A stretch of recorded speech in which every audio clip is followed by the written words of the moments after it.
Hello there. Good day, everybody. It's a beautiful day to be alive. And today we're going to talk about how you can make mistakes, but not fatal ones. What do I mean by that?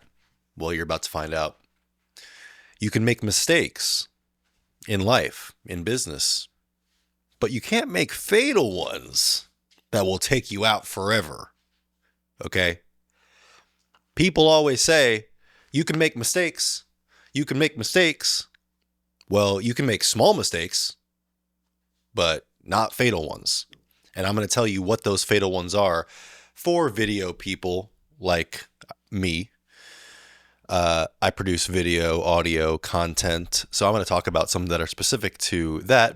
However, this is all applicable fully to life. Because just like video production, in life, you can make small mistakes, but not fatal ones. You can make small mistakes in your life, but if you shoot someone, you're going to really mess up your life, aren't you? This is what I'm talking about here. You can make small mistakes, but not fatal ones. So what can you do to ensure against this? Well, at the core of everything here, you must develop fundamental habits to make sure that you do not make fatal mistakes in your business and your life. One of these habits is something as simple as double checking things. What I mean by that is once you do things, do something else and come back to it and check it again, like you didn't even check it the first time. Look at it with fresh eyes. And this is how you can catch a lot of mistakes. But the best people in any professional capacity are not double checking. You know what they're doing?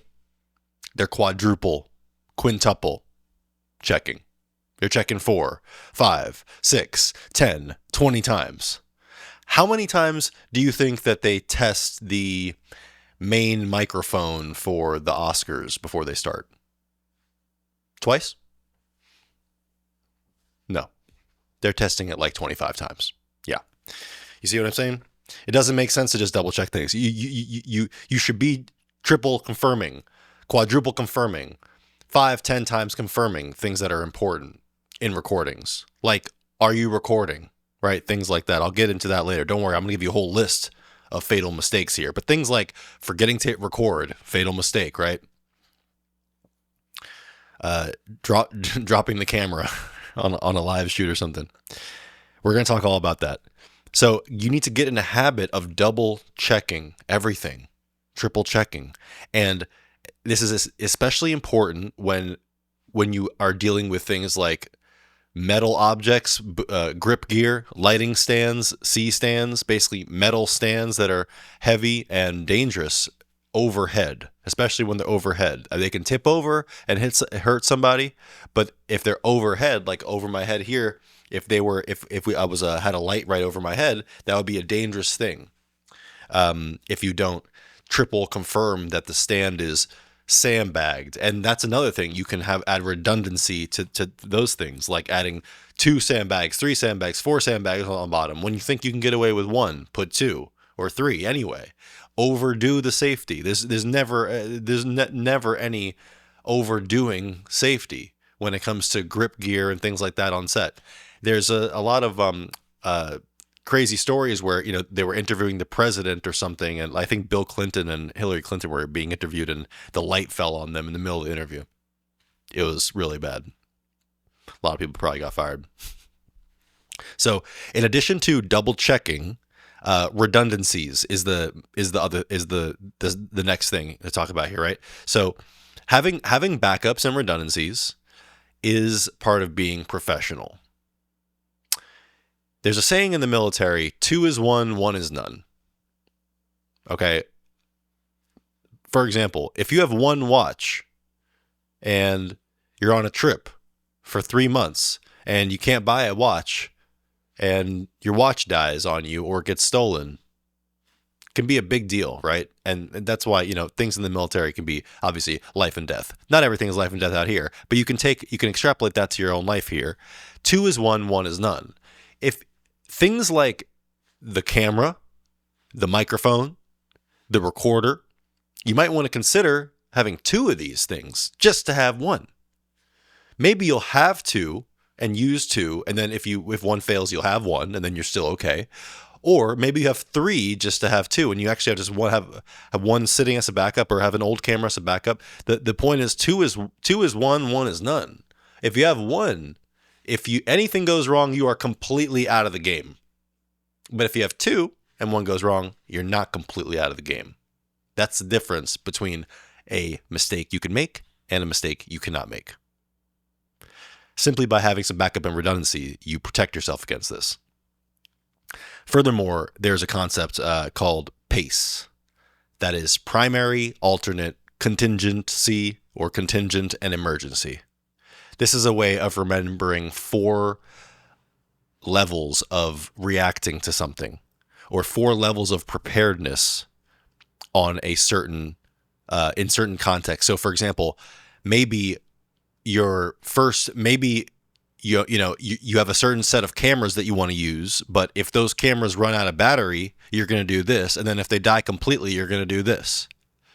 Or maybe you have 4 sets, different types of batteries or different types of ways of powering something, different lenses. Primary is the main plan. Alternate is the backup plan, right? Contingency is like, oh shit, both of those failed. Now we're going to this plan. And the emergency might be something like shooting with your iPhone, or whatever. Just getting the freaking job done, trying to. Now, sometimes you can't get all the way down the PACE plan. Sometimes you just get to A, PA, primary alternate, or primary alternate contingent. Like, you can't have 4 backup cameras, necessarily. But you can think to yourself, 2 is 1, 1 is none. Avoid having 1 of things that are critical, like the recorder right here. I always have a backup recorder with me, because if the recorder breaks, ain't nothing happening on the shoot if we're recording a podcast. Nothing. If the recorder breaks, I'm going to need to borrow someone else's recorder. That's not going to happen. So, I'm going to go over some examples of fatal mistakes here. In video production, not hitting record. I know this sounds silly, but it actually happens where people start to record and then realize they didn't record. That's crazy. I feel bad for you. I would cry for you. I cry for you. Okay. I literally just looked at the record button right there. Okay. When you see me looking at it this way, I'm making sure it's recording. On the camera right there, there's a red light that tells me it's recording. And over here, I'm monitoring my video to make sure it's not out of focus. You see how I'm trying to avoid the fatal mistakes? In fact, being out of focus is another fatal mistake, right? Shooting the whole thing out of focus. Right now, I have no cameraman, and my camera is my cameraman. If my camera messes up the focus, I'm out of focus completely. And I actually shot a 15-minute video one time a couple weeks ago that was great. And it was out of focus for more than half of it. So I said, scrap it. I can't use that. I have to refilm it. So I'm pretty upset about that. But I got this monitor to fix that issue and make sure that I don't make the fatal mistake again. This guy right here, this monitor is showing me what's on the screen to make sure that I'm not recording here for 15 minutes, 10, 15, 20 minutes, 30 minutes a day off the top, which is not recorded, not scripted at all. So it's fresh off the top of my head every day, just off the notes. I can't redo the performance necessarily. So in this case, which is kind of a live performance, you see, the fatal example is not hitting record or being out of focus. Great ones to start with, right? Even something like having the wrong size SD card could make it so you record, you're good to go recording for 20 minutes, but then your card fills up. And now you might be recording, you have a full SD card, you're in the middle of the shoot. This is a problem. If you're with clients, this is a huge problem. If you're with clients and you do that, that's a freaking crazy amateur problem. If you don't have the card that's big enough, are you kidding? Sorry, I'm not trying to come off too hard on amateurs here, but that is really bad, right? Because now you have to take that card out, stop recording, take the card out, offload it, or swap in a new card. But if you're already thinking to swap in a new card, come on, just we got to get the right size card and the right speed card. Now, if you have the wrong speed card, it's probably not even going to work recording, but it might and skip and corrupt. So you got to have the right size card, meaning, maybe 256, 512 gigabytes, 1 terabyte. You get me? How much space you need?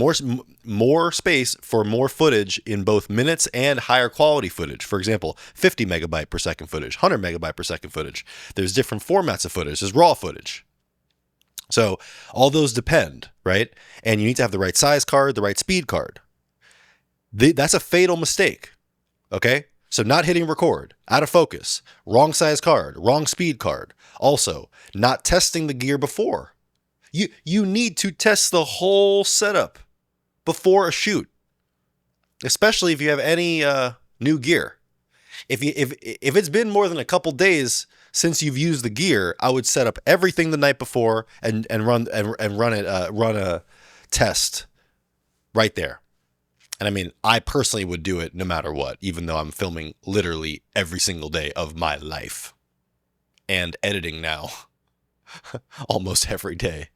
Okay, even though I do it every day, I would still set up all the critical pieces of gear or even everything, make sure it turns on, make sure it's all working before a shoot for my clients. Because I see all of my clients, their projects, I see as completely no-fail missions where everything is critical. That's my brand. Our brand is that we get it done no matter what. Blood, sweat, tears. I will crawl 5,000 miles through the mud to finish this video. That's my brand. So I lean into that. I lean into that redundancy and that mindset of a nothing shutting us down. And I'll talk to you more about that, about how you can make sure you get the job done. But this is a huge part of it, guys. This is a huge part of being a high-end client service, is getting the job done no matter what, because you have plans. You've already thought through things that could go wrong.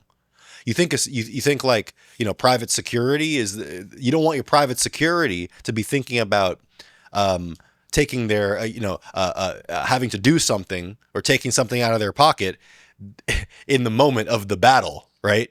In the moment of the issue. You want them to have thought about issues. Oh, if there's a fight that breaks out by this door, I'm going to go to this door. If something happens over here, this hallway, I'm going to go to this door, or go down a floor, go up a floor. I can get out this way. That's what you're paying them for. That's what makes them good. So just like Secret Service is going and thinking through everything that can go wrong when the president moves, think about yourself like the president. Think about your project like the president. Think about not the president himself. I'm saying of the same importance, that this is critical. We can't get this wrong, and everything matters. That is what I truly believe that you should do, because anything short of that will get you messed up eventually. And you don't want to make a mistake on one project, because even if it was a light project, friend, favor, whatever, that one project can ruin your reputation. You're only as good as your last project. That's the truth. In video, I'm saying. That's kind of an industry thing in video. Other things that can be fatal examples. So not testing the gear. By testing the gear, I'm catching you up here. By testing the gear, you go through all these other things like the tripod, the light, your audio system, right? Which could be the microphone, the cable, the stand, the preamp, the compressor, the EQ, the recorder, whatever it is. That's what I have. Ish. But you see, by setting that up, you might figure out, oh crap, my power strip is broken. See, that's fatal if you only have one power strip. I'm taking backup power strips, backup everything possible. Take everything that you can. Back up everything possible on your shoot, and take everything that you can to back it up. Meaning, take 2 of as many things as possible. Okay, this is why I have a pickup truck. No compromise. I'm taking backup stands, backup recorders, backup everything backed up. Also, other fatal examples. Remember that grip gear coming loose. It's a big one. Audio tracks not armed. On higher end recorders, audio recorders here, You have to make sure the track is armed. I'm making sure mine is armed. Yeah, it is. Oh man. You have to make sure it's armed, or you can record a whole session and it actually didn't give you the master file. Now you might have a mix, but actually you might not on a lot of devices. So you might be completely out of luck and you literally hit record too. So you were recording, but it doesn't give you a file. That's not arming your file. That only happens on higher end recorders though, I believe.